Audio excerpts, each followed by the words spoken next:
Assalamualaikum warahmatullahi wabarakatuh. Jumpa lagi dengan kami, tim guru kelas 6 SDN Padurenan 3, dalam tema 2, Persatuan dalam Perbedaan. Subtema 1, Muatan Bahasa Indonesia.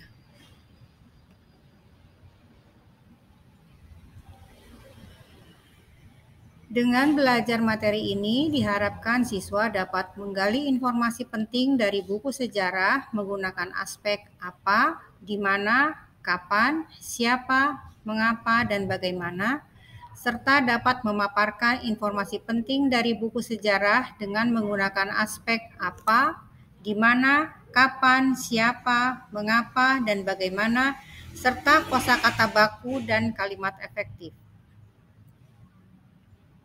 Sebelum mulai, jangan lupa berdoa dulu ya.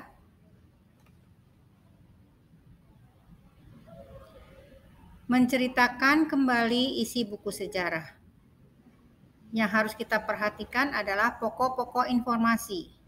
Pokok-pokok informasi ini dapat terangkum dalam rumusan 5W 1H, yaitu what, where, when, why, who, dan how. Dalam bahasa Indonesia, 5W 1H itu adalah apa, di mana, kapan, mengapa, siapa, dan bagaimana. Yuk kita lihat lebih jauh lagi. Apa adalah berkata sesuatu yang berkaitan dengan inti bahasa.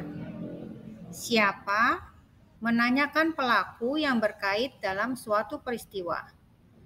Kapan adalah menanyakan waktu terjadinya peristiwa. Di mana adalah bila menanyakan tempat suatu peristiwa berlangsung. Dan bagaimana adalah menanyakan cara atau proses suatu peristiwa berlangsung. Dan mengapa untuk menanyakan alasan atau sebab suatu peristiwa terjadi. Baca teks di samping ini ya. Lalu tentukan apa, siapa, kapan, di mana, mengapa, bagaimana.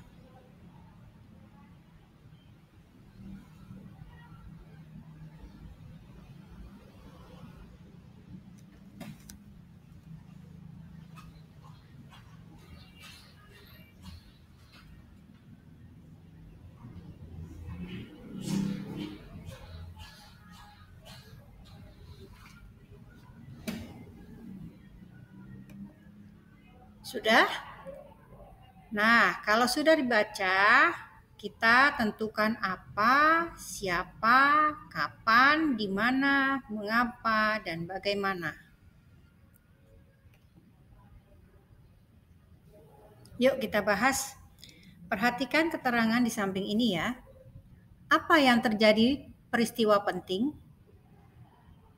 Yaitu proklamasi kemerdekaan RI.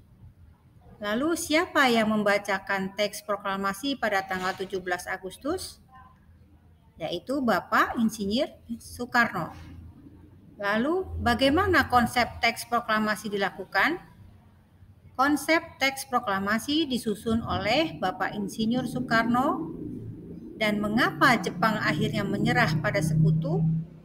Diawali dengan jatuhnya bom atom Hiroshima dan Nagasaki, yaitu pada tanggal 6 dan 9 Agustus 1945.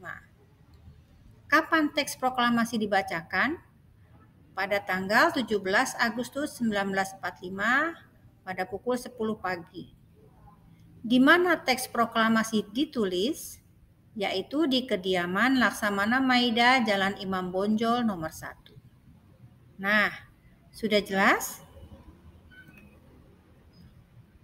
Sekarang kita akan membahas ejaan baku menurut PUEBI. Apa itu PUEBI? PUEBI adalah Pedoman Umum Ejaan Bahasa Indonesia.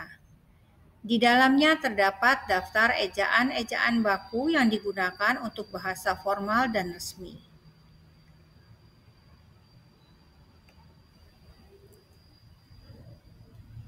Nah, di sini ada macam-macam kata baku dan kata tidak baku yang tertulis di sini.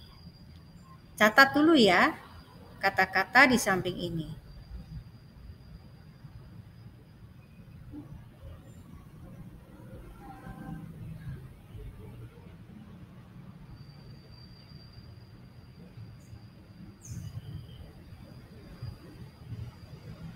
Nah, sudah selesai? Kalau sudah selesai, nanti kita lanjutkan pada latihan yang tertulis di Google Classroom. Cukup sekian pembahasan hari ini. Mudah-mudahan bermanfaat. Jangan lupa tugasnya di-upload di Google Classroom. Wassalamualaikum warahmatullahi wabarakatuh.